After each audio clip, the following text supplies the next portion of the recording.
ጠፋ ደግሞ የወንጌል ብስራት አንዱን ጌታ በግፍ ሲገሉ በስቅለት 120 ሆነው ተነሱ ለስብከት።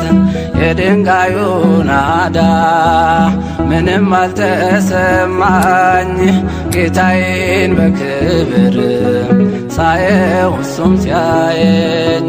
ሊቀ ዲያቆን እስጢፋኖስን ገድለው ክርስትናን ሊያጠፉ አስበው 8000 በዓለም ተበተኑ ኢየሱስን ስሙን አገነኑ ክርስቶስን ስሙን አገነኑ።